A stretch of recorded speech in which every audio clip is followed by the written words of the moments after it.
नमस्कार दोस्तों, आज मैं आपको बरकत देवता की कहानी सुनाने जा रही हूँ। प्रेम से बोलिए बरकत देवता की जय हो। बरकत देवता की कहानी सुनने से हमारे घर में हमेशा बरकत बनी रहती है। वैसे तो इस कहानी का आप कभी भी 7 दिनों का नियम लेकर उद्यापन कर सकते हैं। बरकत देवता की कहानी 7 दिनों तक सुनने से हमारे घर के गृह लक्ष्मी के हाथों में बरकत बनी रहती है तथा घर के भंडार हमेशा भरे रहते हैं। तो आइए सुनते हैं बरकत देवता की कहानी। एक गांव में एक साहूकार परिवार रहता था। साहूकार पति पत्नी बड़े ही धार्मिक प्रवृत्ति के थे और उनके 5 बेटे 5 बहू थे। उनके परिवार में कई पीढ़ियों तक किसी को भी बेटी नहीं हुई थी और जब उनके 5वें बेटे की बहू को बेटी हुई तो उस पूरे परिवार की खुशी का ठिकाना न रहा। उन्होंने बहुत खुशियां मनाई और पूरे गांव में लड्डू बांटे। इससे पूरे गांव को बड़ा आश्चर्य हुआ। वे कहने लगे कि बेटे के जन्म की खुशी तो हर कोई मनाता है, पर बेटी की जन्म की खुशी कोई इस तरह मनाता है क्या? तब उस गांव की मुखिया ने कहा कि हम सभी को साहूकार परिवार से सीख लेनी चाहिए। साहूकार परिवार के लिए उनकी बेटी किसी रत्न से कम न थी, इसलिए परिवार वालों ने उसका नाम रत्नावली रखा। रत्नावली का पूरा परिवार बहुत ही लाड चाव से पालन पोषण कर रहा था। उसकी हर इच्छा को सबसे पहले पूरा किया जाता था। रत्नावली अपने परिवार की तरह ही बहुत ही धार्मिक प्रवृत्ति की थी। जब वह बड़ी हुई तो अपने दादी के साथ रोजाना मंदिर जाने लगी। वह भी अपने दादी के साथ तुलसी, केला, पीपल आदि को सींचती, सभी देवी देवताओं की पूजा करती, भजन कीर्तन करती। एक समय की बात है, जब जेठ का महीना था तो साहूकारनी ने अपनी पोती के साथ मंदिर में गई। वहाँ बहुत सी औरतें जेठ महीने की कहानी सुन रही थीं, तो दोनों दादी और पोती भी वहीं बैठकर कहानी सुनने लगीं। अब वह रोज जाकर मंदिर में बैठ जाती और कहानियाँ सुनती। एक दिन कहानी सुनाने वाली ने कहा, मैं आज आप सबको बरकत देवता की कहानी सुनाने जा रही हूँ। इस कहानी को सुनने के लिए 7 दिन व्रत रखें और लगातार रोजाना कहानी सुनने के बाद उद्यापन के लिए विष्णु भगवान के मंदिर में बरकत की कथा का उद्यापन करें। इससे उसके घर में कभी भी धन की कमी न होगी और घर में हमेशा अन्य धन के भंडार भरे रहेंगे तथा परिवार के पुरुष तथा महिलाओं के हाथों में हमेशा बरकत बनी रहेगी। तब साहूकारनी ने भी 7 दिनों तक कहानी सुनकर व्रत करने का निश्चय किया और रोजाना कहानी सुनने लगी। 7 दिन के बाद साहूकारनी ने बरकत की कथा का उद्यापन किया।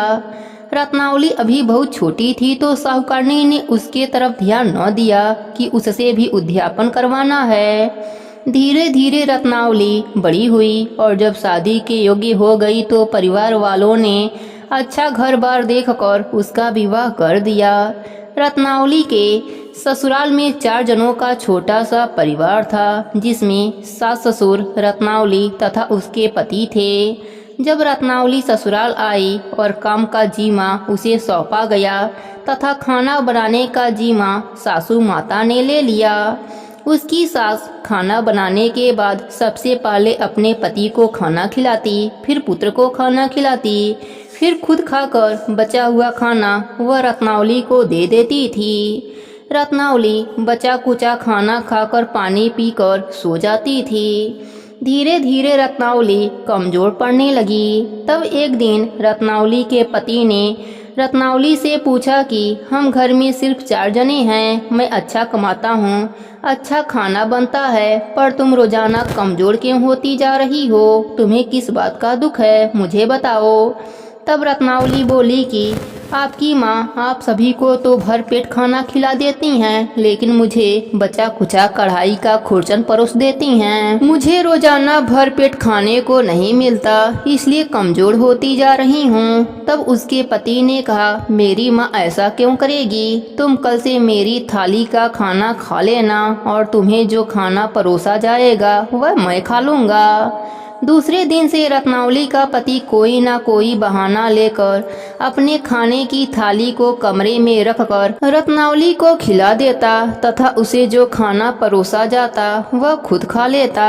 धीरे धीरे रत्नावली के पति का स्वास्थ्य बिगड़ने लगा। रत्नावली का पति दिन प्रतिदिन कमजोर होने लगा। तब रत्नावली की सास ने अपने बेटे से कहा कि बेटा, मैं तो तुम्हें रोज अच्छा से अच्छा खाना देती हूँ, फिर तुम दिन प्रतिदिन कमजोर क्यों होते जा रहे हो, क्यों सूख रहे हो।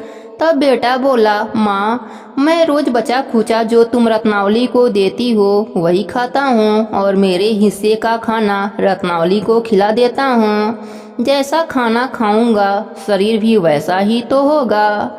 माँ, हम ले देकर परिवार में 4 जने हैं, तो तुम रत्नावली को खुरचन वाला खाना क्यों देती हो, वो भी किसी की बहन बेटी है। तब रत्नावली की सास ने घर की चाबी रत्नावली को सौंप दी और कहा, बहू, आज से खाना तुम बनाओगी और मैं आराम करूंगी। बहुत दिन हो गए मुझे घर का काम करते करते, आज से पूरे रसोई की जिम्मेदारी तुम्हारी है। उस दिन रत्नावली के खुशी का कोई ठिकाना न रहा। उसने ढेर सारा खाना बनाया, तरह तरह के पकवान बनाए। फिर उसने सबसे पहले अपने ससुर को खाना खिलाया, सास को खाना खिलाया, उसके बाद अपने पति को खाना खिलाया। सबके खाना खा लेने के बाद जब रत्नावली खुद खाना खाने बैठी तो उसे कढ़ाई बिल्कुल साफ मिली। उसे आज खुरचन भी नसीब न हुआ। उस दिन उसे भूखा ही सोना पड़ा।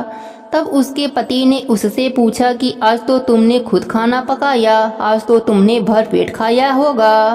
तब उसने कहा, जब सासू माँ खाना बनाती थी तो मुझे खुरचन तो खाने को मिल जाता था, लेकिन आज तो मैंने खुद खाना बनाया। आज सबके खाना खा लेने के बाद मुझे तो कढ़ाई बिल्कुल साफ मिली। मेरे हिस्से में आज खुरचन भी नसीब न हुई। पति को बड़ा आश्चर्य हुआ। उसने कहा, यह कैसे हो सकता है? तुम कल और ज़्यादा खाना बनाना। दूसरे दिन उसने पहले दिन से भी ज़्यादा खाना बनाया। फिर सबको खाना खिलाने के बाद जब रत्नावली खुद खाना खाने बैठी तो उस दिन भी उसके लिए कुछ न बचा। उसे कढ़ाई बिल्कुल साफ मिली। उसने यह सब अपना भाग्य मान लिया कि उसके हिस्से में अन्य देवता लिखे ही न हैं। धीरे धीरे रत्नावली फिर से सूखने लगी। तब रत्नावली की सास ने अपने बहू से कहा, बहू, अब तो खाना तुम खुद पकाती हो, फिर भी तुम दिन प्रतिदिन क्यों सूख रही हो? तब रत्नावली ने पूरी बात अपने सास को बताई। तब सास ससुर और उसके पति को बड़ा आश्चर्य हुआ कि रत्नावली खुद खाना बनाती है, ज़्यादा खाना बनाती है, तो भी सबके खा लेने के बाद उसके लिए कुछ नहीं बचता, कढ़ाई बिल्कुल साफ मिलती है। तब रत्नावली की सास ने अपने बेटे से कहा कि बेटा, तुम कुछ दिनों के लिए बहू को उसके पीहर लेकर चले जाओ, शायद वहाँ कुछ ढंग से खा लेगी तो इसका शरीर ठीक हो जाएगा। यह तो दिन प्रतिदिन कमजोर होती जा रही है। इस तरह रत्नावली का पति रत्नावली को लेकर अपने ससुराल आ गया। जब रत्नावली मायके आई तो सभी ने रत्नावली की हालत देखी तो उनसे रहा न गया और उन्होंने कहा कि बेटी, हमने इतना अच्छा परिवार देखकर तेरा ब्याह किया था, तुझे किसी बात का दुख नहीं है क्या? ससुराल वाले तुझे अच्छे से नहीं रखते? तब रत्नावली ने अपने परिवार वालों को बताया कि मेरे हिस्से में अन्य देवता लिखे ही नहीं हैं। जब मेरी सास खाना बनाती थी तो मुझे खुरचन तो खाने के लिए मिल जाती थी, लेकिन जब मैं खुद खाना बनाती हूँ तो मुझे कढ़ाई साफ मिलती है। जबकि रोज़ ज़्यादा से ज़्यादा खाना बनाती हूँ, फिर भी मेरे हिस्से में अन्य नहीं मिलता। अन्य देवता मुझसे रूठ गए हैं और मेरे भाग्य में अन्य लिखे ही नहीं हैं। तब रत्नावली की दादी को पूरी बात समझ में आ गई। तब रत्नावली की माँ और दादी ने बरकत देवता की कहानी सुनाने और व्रत करवाने और उद्यापन करवाने का निश्चय किया। दूसरे ही दिन रत्नावली ने अपने माँ और दादी के साथ बरकत की कहानी सुनी, व्रत किया। इस तरह 7 दिनों तक लगातार व्रत करने के बाद 8वें दिन विष्णु भगवान के मंदिर में उसके हाथ से बरकत की कहानी का उद्यापन करवाया और फिर वह मायके से बहुत सारा धन लेकर वापस अपने ससुराल आई। जब रत्नावली ससुराल आई तो उसने अपने सास को पूरी बात बताई कि बरकत देवता मुझसे नाराज हो गए थे और मेरे ऊपर उनका श्राप लगा हुआ था। इसलिए मेरी दादी माँ ने मुझे बरकत की कथा सुनाई और मुझसे 7 दिन तक व्रत करवाया तथा 8वें दिन उद्यापन करवाया। अब आज से मैं आपको कहानी सुनाऊंगी, आप हुंकारा भरना। फिर रत्नावली ने अपने सास से कहा कि आपने खाना खा लिया का? सास ने कहा कि बहू तू तो भूखी रहती है, हम सब खाना कैसे खा सकते हैं, हम तो तेरे दुख में दुखी हैं। तब रत्नावली ने कहा कि आज से मैं आपको कहानी सुनाऊंगी, हम सब व्रत करेंगे और 7 दिन बाद बरकत की कथा का उद्यापन करेंगे। तब रत्नावली ने कहानी सुनाई, सास ने हुंकारा भरा। रत्नावली के पति और सास ससुर ने भी बरकत की कहानी सुनी। 7 दिन तक उन्होंने भी व्रत किया और फिर 8वें दिन रत्नावली ने अपने सास ससुर से पति के साथ बरकत की कहानी का उद्यापन करवाया। विष्णु भगवान के मंदिर में गए, उद्यापन में नारियल, मिश्री, मिठाई और दक्षिणा चढ़ाई। सभी ने भगवान से घर में बरकत बनी रहे इसकी प्रार्थना करी और पहले जो गलती हुई थी उसके लिए भी क्षमा मांगी। उसके बाद घर आकर रत्नावली ने खाना बनाना शुरू किया तो उसकी सास और पति ने कहा कि बहू आज तो तुम बहुत सारा खाना बनाना। लेकिन रत्नावली ने कहा कि नहीं, आज मैं देखना चाहती हूँ कि बरकत देवता मुझसे नाराज हैं कि मुझ पर राजी हो गए हैं। आज मैं जितना खाना बनाती थी उसका आधा ही खाना बनाऊंगी। उस दिन रत्नावली ने हमेशा से कम ही खाना बनाया और फिर अपने सास ससुर से कहा कि आप खाना खा लीजिए। लेकिन उसके सास ससुर ने कहा कि नहीं बहू, पहले तुम खाना खा लो।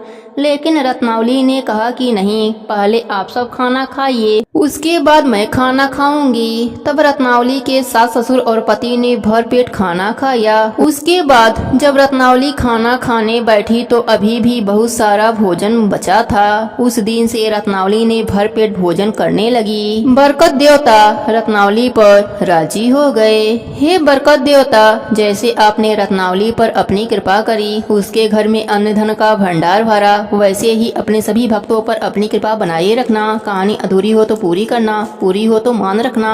प्रेम से बोली बरकत देवता की जय हो।